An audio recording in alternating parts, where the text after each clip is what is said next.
If you take a dump in this, in a public toilet, you figure, oh, well, maybe it'll be on the internet. It's quite amazing. And here we are. And here we are, that's right. You know, there's an incredible series on television now. It's called in the UK. It's called Talking Pictures. Yeah. And they've dug up all the interviews from the BFI archives of, like on-stage interviews with Jimmy Stewart and there's an amazing one with Richard Burton when he's completely pissed, drunk. Yes. And they unedited, just the whole interview for like 40 minutes. They're fantastic.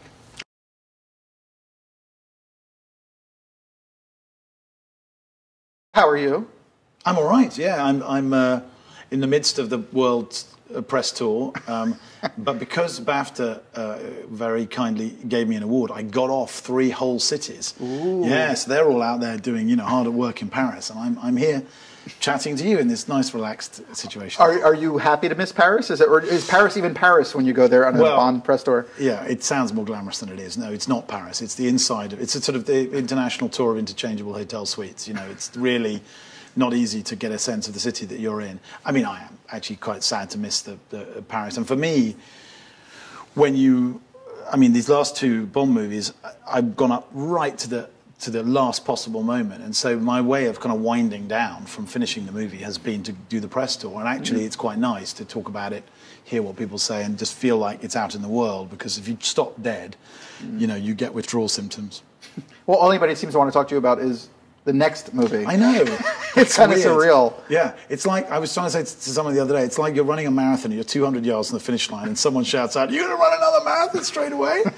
To which the only answer has 2 words, and I won't repeat them. But anyway, so yeah, you don't feel like talking about it at the end because it's been everything. But IMDb has you listed as the director. Well, then it must of be Bond 25. Because Dave, so that IMDb is always right. Always correct. Well, actually, it's funny because there's like a trivia thing where it says you're signed for it. Your star is signed for it, and then it goes down and goes, now rumored not to be doing it. Towards the end, it gets like worse and worse as you go along about the future of the thing. The last time we talked was the first one you did, and you really weren't going to do another one then. Yeah, correct. So are you in the same kind of? Sounds like you're kind of in the same space now. It's like a little bit. Yeah, I think that the thing that got me excited again after I had 6 months off and done a play, which is what I needed to do, go away and get some kind of objectivity about the whole thing. The thing that got me excited again was the story and the possibility. I don't know how many spoilers I'm allowed to. I don't want to ruin it for people, but the possibility that this movie could be the movie that the last 3 movies that Daniel has done has been moving towards. That there could be one figure behind everything, that there would be another love story, that he would walk away at the end. And those are the big ideas I sort of went to Barbara, Michael, and Daniel in particular with. That got me going again. But there is a sense of completion, I think, in this movie, which there wasn't in the last. And that makes me feel it in many ways is much more difficult to go back after this one. On top of which, I hate that thing of being perceived as it being a negative. I don't want to do it. What that means is I have a story I'd rather do. I'm a director and I like to tell other stories. And I think there's a great danger that you just get stuck in this sort of repeating pattern, So Daniel has made it sound like he doesn't want to do it. He made it sound very, very much like he didn't want to do another one. But that was the day after we wrapped. And, it was the sort of thing, perhaps slightly ill-advised his phrasing of it. But, it's the sort of thing he says to me every day on, shooting. And it was a movie that he literally had to, he did with, held his body together, for half of it. He was incredibly heroic in how he got through it. I still don't know how he did it. And most actors I know would have just said, look, I literally can't move, let alone walk and run.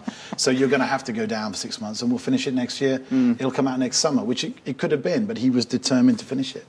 Well, it does feel, this movie, without spoiling it, does feel like an end. It feels like the next movie would have to be Bond Babies or or some other like spoof of what you've done. Give him some excuse to come back, but it does feel like kind of like this is the end of his arc, of Daniel's arc. To me, it does as well. But look, there's always a possibility. He's not dead, so in theory, he could come back. And they brought Bobby Ewing back. And he was dead, so you can do anything if you want to. But I feel like you know, there's well, Judy comes back in this movie, and she's fantastic. She does, yeah. She's so good in this movie. Isn't she? Yes. For a brief moment. Reminds you how brilliant she is. But yeah, I mean, so I think it's really up to him. And I think he's doing what I think he should have done before, which is take a bit of time, do something completely different, which is a play in this case, and then, you know, make a considered decision in the fullness of time. So was Charlie and the Chocolate Factory fun to do as a piece of theatre? Fun. It was actually pretty tricky, to be honest with you. Charlie was a very... I mean, I'm not always at home with big stage musicals, and partly because it's very technical. It's very like doing a movie, actually, and there's a lot of hydraulic machinery, which I don't like much. And for me, theatre is human and should be on a human scale. However, I've always loved the book, and I loved the show, and I loved my collaborators, and I did have a great time, but it was hard work, and perhaps it might have been easier for me, having just finished a giant Bond movie, to do a small show at the Donmar or something, but, you know, that wasn't to be. So are you now going to be Mr. Franchise? Is that your... Because even Charlie and the Chocolate Factory is another franchise, really, in some way. I mean, well, there's been multiple movies. You know, it's this huge thing. It's more like Spider-Man. It's the same story over and over again. Yes. Well, when you do the Spider-Man for England, has Spider-Man come to London? Oh no, I was talking about Spider-Man the movie. I wasn't talking about Spider-Man the show. No, Spider-Man never made it to London. They just do it in Trafalgar Square as a live show. Well, it'd be better off outside. Then you wouldn't have the confines of a measly little theatre. Anyway, I think no. I think that it'll be time to downsize somewhat and to go back to a different kind of story. But you know, I've always wanted to do the almost polar opposite of what I did the previous movie, and part of it is a slight sense that, you know, with early success in the theatre, what I decided to do was to continue to try and experiment and to try new things and to justify that early success over a period of years. And I did the same thing in movies. I mean, for me, I always, you know, it was a tricky situation to win an Oscar for your first movie, and I determined at that point to treat it as a kind of bank loan that I would pay off over a number of years and earn it. Because how else was I to view it otherwise, you know? And for me, I then pushed as far as I could in other directions. I did a gangster movie, I did a war movie, which is all handheld. You know, I did family dramas, and I did Bond. So for me, the anomaly, actually, is this last movie, because it's the only time I've really continued and done a similar kind of movie immediately afterwards, because normally my way would be to go and do a tiny film again. Right. Though I got to say, this one feels different. Yes. Well, even though it's as a part of this whole thing in the last movie, this feels like you've decided very specifically, even though there's big set pieces and everything, to really do the most realistic of all the Bond movies, including your previous one. The most kind of like, it feels the most in camera, the most kind of intimate in a way. I mean, you have the big stuff, but it doesn't feel intentionally big. It just feels like circumstantially big, if that makes any sense. It does, and thank you. I'm very pleased you said that. But for me, for example, we took the risk of, you know, we shot Skyfall on digital. We shot this on film. You know, I had a choice. Do I want to make the same kind of movie again, or do I want to make apples and oranges? And to me, the big challenge was to make a movie that was quite different tonally. It's got much more variety. It travels to more parts of the world. It's got more mischief in it. It's more fun in it, I think. And it's a love story, crucially, which the other one wasn't. And most importantly, it has a Bond in it that, unlike in the last movie, where he was playing catch-up for most of the time and coming back from near death and weak, and you could argue at the end of Skyfall, has failed. I mean, M dies in his arms, you know, so that's not a successful mission, right? That here he's out ahead of the game. He's way ahead of anybody else. And it gives you a kind of freedom with tone to play around a little bit more, to make him a little bit more flamboyant and old school. And so that allowed us the kind of freedom that we hadn't had on the last film. And the other thing was, you know, this love story, this sense in which I had to I wanted to try and tell the story of legacy. You know, what does a secret agent leave behind him if he's never existed? You know, does he leave any footprint? Would he walk away from? Is he defined by his job? Or would he walk away from it for another life? And that's sewn into the movie throughout. I hope fairly subtly, but Moneypenny says to him very early on. He says, "It's called life, James. You should try it sometime." And in a way, that's part of what the movie's about. And then we also tried to put in this you could argue Skyfall had a kind of post-Julian Assange, cybercrime, hacking subplot, and this has a post-Edward Snowden surveillance, erosion of civil liberties, we're all being treated as guilty until proven innocent subplot, both of which I feel very strongly about, and both of which, frankly, are extremely relevant in Britain at the moment. I mean, you can't pretend Bond works for the good guys anymore. When you see MI6 and MI5 in headlines, they don't tend to be positive headlines anymore. So we had to find a way of animating that debate, and when we created Andrew Scott's character, which was C, to kind of give voice to the pro-drone warfare, pro-surveillance camp, so that Bond could exist in opposition to that. So all of those things have made it, I think, quite a different movie, and quite a... Hopefully it continues as an emotional story, but it's a different feeling, and I'm pleased with that. Well, there's also even a little more homage in it. There's a few more a references that are... There's kind of a relaxation, I think, of some of the, let's not do that rules that came in when Daniel first came in. Yes. And they kind of went this other direction with the Bond character. Yes. It seemed like a little more relaxed, a little more shaken and not stirred. Yes. Well, there was definitely we channeled our inner Roger on this movie. There was definitely a bit of Roger in it. Yeah, I mean, I think both of us felt like what we fell in love with as children with Bond, which both of our first Bond movies was Live and Let Die, and that's definitely, we pay homage to that in this movie, because there's a lot of voodoo stuff and all the black magic stuff in that movie, and here we've got Day of the Dead. But again, it having some of the lightness there as well as some of the darkness, and I think that was, Daniel didn't want to be known as the grim, humorless Bond, but also felt like he wanted to just push outwards a little bit, because he'd got a little bit trapped in a kind of, he'd been a little bit on tram lines of seriousness, and he wanted to break out of that. I think we managed to do some of that. I mean, it's funny though. It's not just lines. People go, "Oh, you've got some funny lines in it." Well, if you try and do it just in terms of lines, then it becomes a bit like sitcom writing. You just sort of insert the laugh. It has to emerge organically, And I think one of the most important moments in the movie, having seen it with an audience now several times, is early on in Mexico. He falls through a collapsing building and he lands on a sofa, and the laugh the audience gives is a laugh of, oh, thank God for that, we're allowed to laugh. And it's a real release of tension, because you feel that what comes with Daniel is this level of reality. Are we allowed to laugh at the character? Is he allowed to make us laugh? And that's something that came, we talk about relaxation, but that came on the day when we were shooting that sequence. Really? I said, wouldn't it be funner if he just landed on a sofa, just happened to land on an armchair or a sofa? And Danny said, "Oh, I love that," And so we just agreed, let's get a sofa, And actually, that shot of him landing is just the tail end of it. I mean, all he did to get the shot was stand on the back of the sofa, jump in the air, and land like that. And that's the tail end of the shot. There were no stunt rigs, nothing like that. He just landed, and there was a puff of dust, and that's cut at the very tail end of a huge building collapsing and him falling through various floors. But that's the sort of thing that you're talking about, so the level of relaxation that allows you on the day to go, oh, wouldn't it be funnier if you did that? And everyone to go, yeah, let's go for it. And that wasn't there on Skyfall. There was definitely like, no, we've got to stick to the script. Yeah. Everything has to be. Well, I tried describing it to somebody yesterday. I was like, the physical villain, because there are multiple villains, but the villain, practically silent.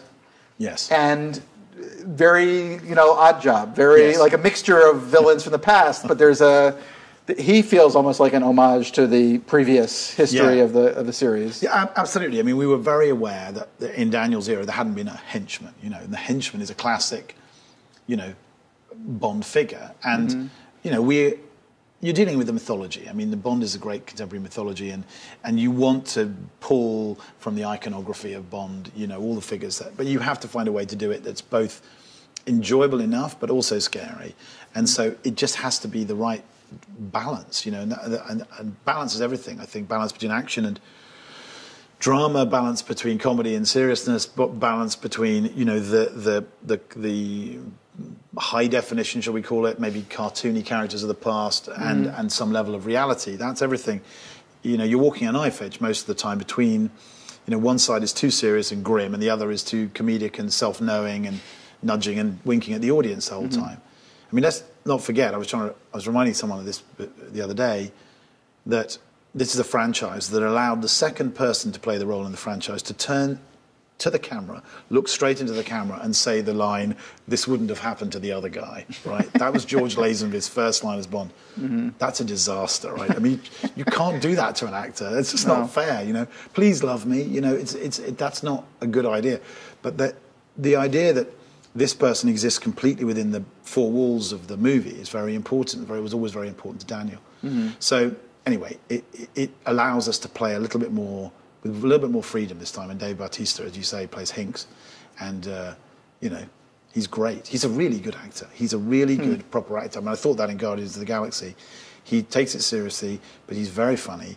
And he's got great timing, even though he doesn't speak. A lot of it is to do with timing. Yeah. He has one word at the very end, but I won't give it away.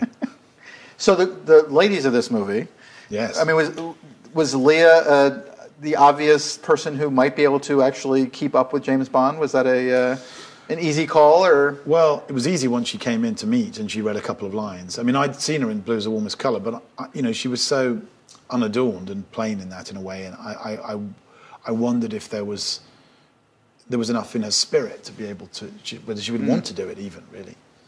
But she's delightful, and she lights up in front of the camera, and she's got such soul, and she also, as a personality on set, she doesn't take herself too seriously. She was she really enjoyed Daniel's company and vice versa. They had really got on, and you can feel it. They loved acting with each other. It was very easy. I didn't feel like I needed to. I steered her, but I didn't have to direct her hard, you know. I think what she achieves in a very limited screen time. I mean, I think that's the other thing with you know, the characters that are not Bond in a Bond movie. You've got a very limited time, and you have to achieve a lot very quickly. And you know, so you need a Monica Bellucci or a Lea Seydoux who can bring the sense of a character's history on screen with them before they even really open their mouth. Kind of poise, stillness, you know, a still centre. And you know, the script was very concerned with giving her an agenda that was separate to Bond's, but linking them in some intrinsic way, which in the case of her is that her father is an assassin and she's spent her life trying to escape it. And of course, as we all do, we seek to recreate the traumas of our childhood in our adult life, and so she goes and falls in love with an assassin. But that's, you know, that is much more interesting. You know, she fights it, she can feel herself falling, she hates herself for doing it, then it happens, and then they're bonded, excuse the pun, for life. I assume the uncut director's cut will be much more like Blue is the Warmest Colour. I wish. Big sex scenes between that we just didn't get in this movie. Your PG-13 had to be held in there. Clothes remained on, all I can say. And Monica Bellucci, you know, now there's this question of whether she's old, which, watching her in this movie, she's not. I don't care how old she is. I don't know how old she is. I don't, you know. Quite. I mean, but that's the point. I think, you know, people say, oh, you know, did you go out and, you know, made a point of casting an actress who's older than Daniel? And I said, look, you know, the character is an Italian widow, you know, incredibly sexy, you know, who needs to bring a real history on screen with her. And there lives in this world a woman called Monica Bellucci. It was either her or Sophia Loren, right? It was right. That's an actor. Sophia Loren was just a little bit too old, maybe. But, you know, I didn't think it's not a crusade. I'm not going to, you know, I didn't think I'm going to cast somebody older or whatever. I just thought I'm going to cast Monica Bellucci. And to me, she's one of the sexiest women in the world. It doesn't matter that she's 51. It's ridiculous to even discuss it. You know, she's also, you know, just a delight and gorgeous and got on very well with Daniel. It was very easy. Well, that sequence, you actually, I think you as a director, I don't know whether it was intentional or whether it was what you would have done with any other actress, but there was something, she really had like a stable, like she was like what drew him to her in a very simple way. It wasn't like you really had to try to make it sexier or do whatever. There was something very, she was like grounded to the earth for him in that sequence, I thought. Yeah. Well, she's a woman who knows herself. I mean, Monica knows herself. She's not trying to be someone else. And she brought that to the role. And you feel it. It's not, you know, she's not trying to make the audience think something about the character. She's not trying to make a excuse or explanation for the character. She's just being somebody. And, you know, I think it takes wisdom and experience to get to that point. It's the most difficult thing of all, I think, for any actor, is to not explain, but just to be. And I think that's one of the things Daniel does well. And he'll often struggle 3 or 4 takes, and then he'll hit it, and he'll know, and he'll look at me, and I'll say, right, let's move on. And it's really just getting to the point where he's just completely in Bond's body and mind at the same time. It's tricky to do, I think, and it's also tricky to someone like Daniel whose default is energy and to give off a kind of static charge, to be completely still, and a lot of the time I would say, energy's up here and it should be down here, and it got to the point where I just do this, and he would go, I know what you mean, and it's a difficult role to play, and I think it's his best performance as Bond. So I figured you just made the suit tighter each time. Just that is the tightest suit I've ever seen on any human being. I think it's tighter in Skyfall, actually. Really? I think the one in the beginning of Skyfall, he's on the train, fighting on the train, all that sort of stuff. This was my first time on a Bond movie, and so when the Pantechnicon, the Juggernaut, arrived, I thought, well, there must clearly be, this had costumes on the side. I thought, well, there's everyone's costumes in there. No, it was just one suit times 60, because every time he bent over, it ripped. And then there have to be the suits at various stages of disrepair.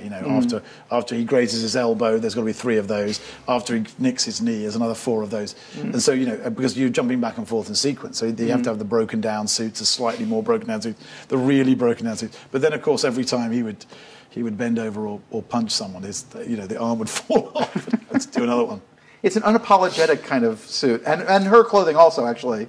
Some of the outfits, they just I guess when they go to the lair of the bad guys, and they put out clothes for them or whatever, and she shows up in that white outfit, and you're like, wow, how did she get through her house in that without it being stained? It's like there's this pristine thing that's very Bond. It's kind of beautiful. What is the hardest part of this for you? I mean, is all the action stuff, or the plane stunts and the helicopter stunts and all these things, are those harder than the acting part, or do they come easily, or do you have enough help? I got lots of help. The action is, people always say, oh, it must be so exciting, to put together an action sequence. And it's only exciting when you go into the cutting room. Up to that point, it is literally the most tedious thing you've ever done in your life. I mean, it is really painstaking, meticulous, and extremely. You have to be safe as well, which is a big thing when you're doing things for real. So there's all that. But the most difficult thing, unquestionably, on a Bond movie is to try and hold the whole film in your head. That's the thing that's difficult, because it's so spread out, and you will spend 2 weeks on half a page of action, which is just literally a paragraph of description, and it's 2 weeks' work. They fight in the helicopter. The helicopter does this, does that, and does the other. Well, that's half a page, but it's a lot of work. And then you've got a very delicate scene that's 4 pages long that you have to shoot in an afternoon.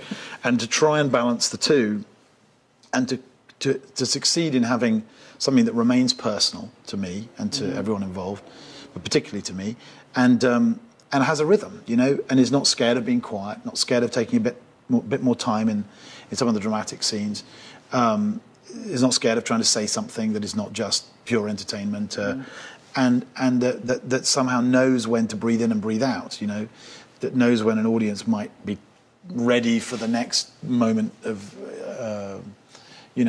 explosion or fight, whatever it is. That's the most difficult thing, is trying to judge the rhythm and tempo of the whole film. So the helicopter sequence, for me, about halfway through it, I thought, I've never really seen this helicopter sequence before, ever, in anything I've seen. Do you go into, you see it, obviously it's on the page initially. Do you go, let's figure out how to do this in a way that nobody's ever seen before, or that we haven't done before? Not, of course, not on the page. It's just, what happened was, all of those things have to emerge gradually out of the writing process. And that we were already in Mexico. We were already writing the scene in Mexico. But then Alex Witt, the second unit director, showed me a YouTube video of a Red Bull helicopter pilot flying in an air show, flying stunts. And I'd the same reaction as you had. I've never seen that. What if Bond had to get into the helicopter and there was a fight in that, and the helicopter was doing some of this stuff? And that's how it developed. And so we then created a sequence. We had to talk to the pilot. We worked out the choreography of what the helicopter was doing, but then we had to justify it internally. and in terms of the fight itself, and then of course we had to shoot it, which was way the most complex. But for example, you're not only shooting the helicopter itself in Mexico City for real with 2 stuntmen in it on wires with a cameraman inside it, you're also shooting it at a lower lower altitude, because a lot of the stunts that we wanted to fly, we couldn't fly in thin air. So that Mexico City is 7,000 feet. So we had to take it somewhere else. And then when Daniel is inside the helicopter, we're on not 1, not 2, but 3 different rigs, by which I mean a real helicopter body attached to hydraulic pistons. So you've got one that does this, 360 degrees, one that is a rotisserie rig that spins, so the corkscrew, the barrel roll, and one that flips backwards. And they're on 3 stages next to each other at Pinewood, and you move the body of the helicopter from one to the next.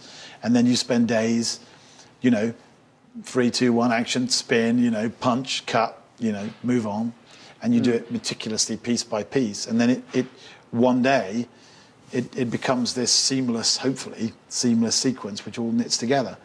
And of the sequences in the movie, I think it's one of the ones I'm proudest of, not just because of the technical difficulty, but because we had the courage, and I didn't have the courage so much in Skyfall, we had the courage to turn off the music, to have sound, to have source music in that opening sequence, to have just the sound of the crowd, just the sound of the helicopter, to know when to walk, when to run. It has a rhythm. Again, I'm talking about rhythm. The first 10 minutes is not just balls out, action, music blaring, 10 minutes, planes, trains and automobiles, which is really what Skyfall is. It has more of a shape. And if I learned anything from one movie to the next, it was how to impose a shape, and not just to go, action, capital letters, and show everything all at once, but to try and modulate it and craft it and treat it more like music, without sounding pretentious. So this giant crowd of people in Mexico City and the plate for that is the easy part of that sequence? The crowd weren't all there, David. We had a couple of thousand that we moved around, but when we get the big crowd, most of that is a core of reality, and then everything else is CG crowd around it. So you have a couple thousand people. Oh yes, yeah, dressed up for Day of the Dead. Yeah, wow, yeah, that was fantastic, and it wasn't just the spirit in the street, which was amazing, and the fact that almost anywhere else I would have shot after 4 or 5 hours in costume in intense heat, the crowd would have wilted, but in fact they got more and more enthusiastic as the day went on. It was also that the crew were seeing stuff that even they had never seen, sort of hardened 30, 40-year-old, people who've been working in the business for 30, 40 years and not seen what we were doing there, and there was a technical challenge that they all rose to.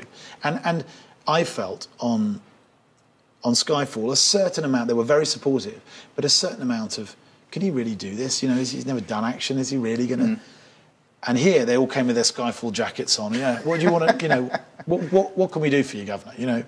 We'll do anything. We believe in you and believe in this, and that makes a big difference when you've got 300 or 400 people lifting you on their shoulders every day. So how much do you think that is the fact that they did a movie with you and they liked the experience, and how much of it is that it's the biggest Bond movie by far and had this huge success? I think it was a bit of both. I think they were proud of the movie. I think they were surprised, a lot of them, when they saw it. Didn't know that that's quite what we were making when we made it. Perhaps they thought it was a bit arty when we were doing it,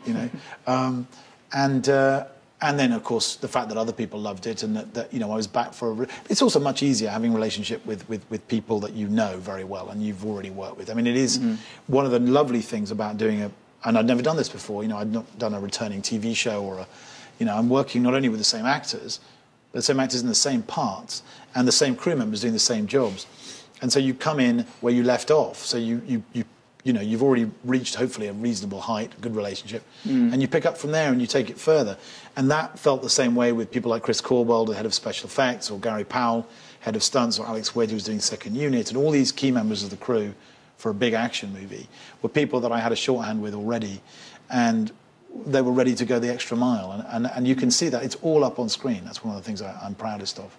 So is that exhaustion at the end where you don't want to ever do it again? Is that true of every movie you do? Or is that a Bond thing? Yeah, it's true of everything, really. I mean, you feel like you've... But no, this is more tiring. And, you're running on fumes for a large part of the end of the process. But, no, it's more tiring because there's just more... you're spinning plates. And when when it's going well, you know, it's a pretty nice feeling to have 8, 9, 10 plates. But, you know, once one crashes, they all tend to crash to the floor, and so you have to pick it all up again and start again. And that does happen more often on a big movie. You know, your highs are higher, but your lows are much lower. So do you come off of this experience of these two movies with an idea of something you want to do, or is it still just what material comes at what moment that strikes your fancy at the moment? It could be a tiny thing, it could be theater, it could be a film, it could be a TV show, it could be pretty much anything? It could literally be anything at the moment. I mean, I feel that the second of those. I mean, I've always left myself open to try and work out what you know, I'm not a director who writes my own material. I wish I were. I mean, I wish I were, you know, I could like sit down like Paul Thomas Anderson and just write the movie I want to make, you know, or Quentin or whoever. Seems to be a huge gift, and I think that, you know, it's very, very unusual to have people like that who are great directors and great writers at the same time. Lucky them. But, you know, in a way, I wait to find out, to have that moment where I think that's what I want to say.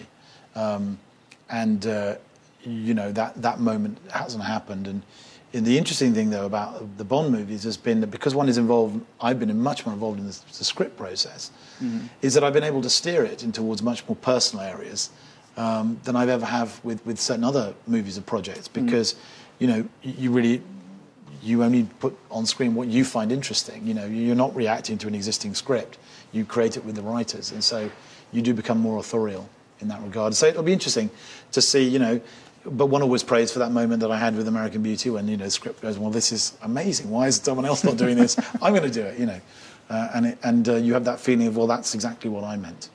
Do you have a feeling like the theater thing is, I've done that, I've got it down? I mean, obviously you'll still direct theater at some point, but I've never felt like... Is there a satisfaction level that you've found with that? I always find satisfaction. It's the process that I love as much as the end product. And it's the case with movies too, but particularly with theatre, the process, the pure creativity of being in a room with actors and silence and developing something and being able to... The journey between, you know, an idea and the reality is very short in theatre. You know, if you want to say after a week, let's do a run-through, you know.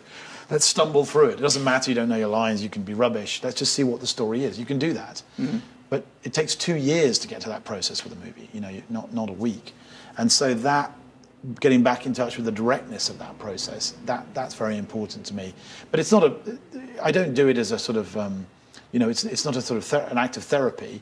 It's just that I love doing it, and I miss it when I'm not doing it. And Bond, above all, I mean, movies are very public anyway. You know, you're in an open space, you're often outside, you're directing in front of crews and thousands of people, extras and what. I mean, Bond is double that.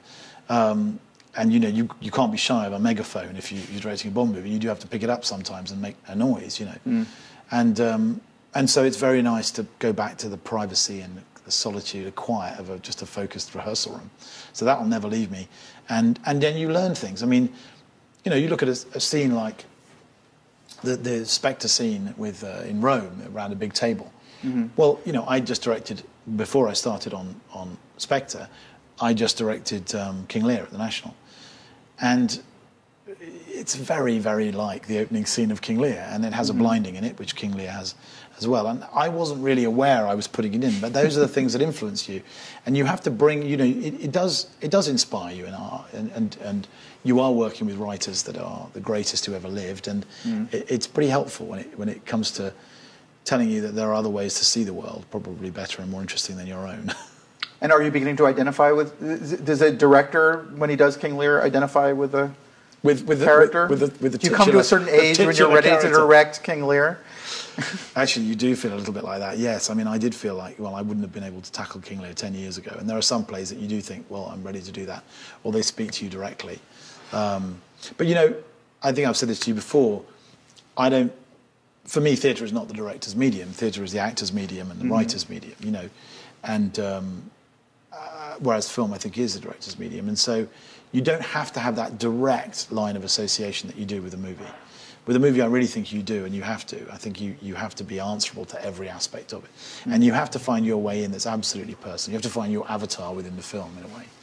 And are you over or having to apologize for having won an Oscar when you're your first film? I'm getting there. Yeah. I think I'll always feel slightly guilty that I sat with, I think in the auditorium that night was David Lynch, Robert Altman, Scorsese, Michael Mann, all my heroes.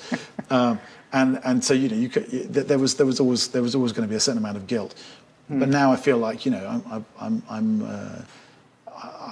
I've learnt by doing, and I feel proud about that. It's fascinating because people never, I think, associate that with winning. Like that the pleasure of winning should put all that aside. You know what I mean? Like that's the only thing that really matters. And I think we forget. But you're powerless. And I think having been in that situation, you're in a very powerless situation in any awards ceremony for movies or theatre. If you win the Super Bowl, you go out there, you play the game in front of your crowd, and you win it there in front of them. Mm-hmm. That you won the Super Bowl or the World Series, whatever it is. You made the movie months ago at the Oscars, and you're totally powerless. You're sitting there, it's someone else, you don't know what the result is, you have nothing to do about it, And I remember my overpowering feeling at that time was, I didn't ask for any of this, and it seems very churlish. You can't say it because it seems ungrateful, and and one is hugely grateful for everything that comes with it, and I wouldn't change it for the world, but there are negatives, and you have to try and step back. And for me, my saviour in that time was going back to London and going back to my theatre that I ran then, and deciding to just go to work and to keep pushing and exploring and trying and failing and succeeding hopefully at times, and to get back up to that point one day again, if one can. But it's in the hands of other people. You have no control over it, so you have to take control over what you do and make sure that that you can only control the controllables, as the sporting coaches say.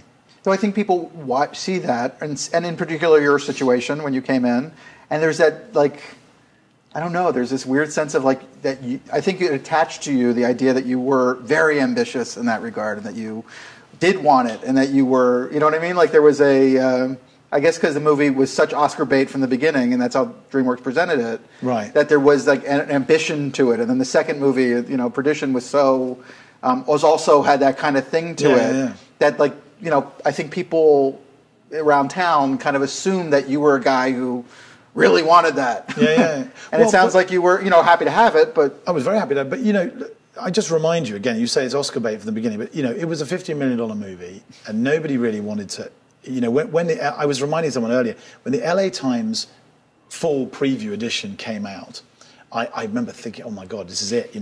I've arrived. I mean, it wasn't in there. They'd forgotten it because it really wasn't a big movie. And you describe it as Oscar bait, Dave, but it was a small film with two people who were not big movie stars, and the kids were all unknowns, and a first-time writer, first-time director, first-time producers. So, the idea that it got from then, it opened in September, and by the time the Oscars came around, I remember someone from BBC News saying to me, people back home will be very disappointed if you don't win. And I thought, how's it got to this, that they're going to be disappointed if I don't win the Oscar for my first movie? But that's how it went. And the narrative, that surrounds a movie is not the movie. I remember a brilliant speech. Kenneth Turan made a great speech at the LA Critics Awards that year. He gave us the award for Best Picture. But he got up and he said, please forget all the noise that surrounded this picture. And remember when you first went in to see it and you knew nothing about it, what a strange, weird, unusual film it is. How particular, what an unusual thing to have a young director, a young writer, a very experienced cinematographer, a very good composer, great acting. And just remember the first feeling you had. I thought that was the best thing anyone said about that movie, because it's almost impossible now to divorce the first experience of the movie from what happened to the movie. But they review the narrative of the film, but they don't review the film anymore. They review the fact the film won awards. Well, that wasn't what we made. We just made a movie. And so, yes, of course, and you're made to feel, I think at that time, very kind of... that if you were to say anything negative about the experience, that it would be ungrateful. And you feel probably would be ungrateful, because look at me, how lucky is this to be here with this movie and it's grossing an enormous amount of money and everyone's seeing it, which is all you ever want anyway. And the point of the Oscars, lest we forget, is to promote the film, right? So more people are going to see it if it wins the Oscar, which they did. So how can you be ungrateful about that? That's what you want for your film, for your baby that you love and have loved for 2 years. But, there is a downside. and you have to try and find a way to kind of piece yourself back together as a, you know, and think, well, what's the way forward, you know? And when people are saying to you, well, you know, I feel sorry for you. What do you do now? What do you do now? You know, I mean, you know, I wouldn't be you. I mean, I'd rather have that at the other end of my career. You want to say, yeah, me too, actually. But you had Terry Press. We had Terry Press. And that did make it... Terry was brilliant. You know, but it was tenacious. It was a game changer at Toronto. I mean, that was the thing. It was like it really changed the entire history of the Toronto Film Festival, because that was the film that made the Toronto Film Festival the Oscar launching pad that it's now, you know, known as. So, well, it's a weird... Yeah. Look, it's a double-edged sword. And you know, I think, but the positives are far outweigh the negatives. And, you know, I'm thrilled, and I go to the Kodak and in past years, and there it is up on the wall, and, you know, you feel proud of it. It's the thing that you made. But, you know, I think only now, just beginning to understand how not to feel guilty about winning. Well, you shouldn't feel guilty. But it's an amazing... You've had an amazing life. I'm kind of like feeling like you need to start painting or something to Why? give you a third thing. Well, you know, you're the theater you, and then there's the film you, and now we need like you don't want to see my painting tape, honestly, really. So you've been trying it just as not your writing. I can't play any instruments. I want to just say this now. There's not any music, no foreign languages. Can't play any decent sports. You know, but trust me, there are many flaws. But no, I'm very, very... Look, I'm incredibly fortunate, and it's been this unexpected part, which has been Bond, which has been an incredible adventure and a privilege, and taking me to parts of the world I never thought I would go to. And you travel like you only do when you're a student, you know what I mean? Mm-hmm. Except that this time you get met at the airport by people who will literally show you anything you want and desperately want you to go to their country. And that part of it is almost the best, which is the sense the world opens its arms to you because they know what you are and what you're part of, which only exists, I think, in a franchise like that, where, you know, even the energy on the street when you're in somewhere like Mexico, you can feel that they're energized and they're excited to be there because they know what they're part of. And if you were doing a movie that just had a random title, you know, it's not the same. They're in a Bond movie, you know, and they just behave differently. They're excited to be there, and that I'll never get that again. And so I've loved that. I'm thinking you might get it again. I don't know. Call me crazy, or maybe not. You're crazy. Nobody's ever called me crazy on my own show before. I feel so good about that. Thank you so much. Thanks, Dave. Appreciate it. Great pleasure. Thanks.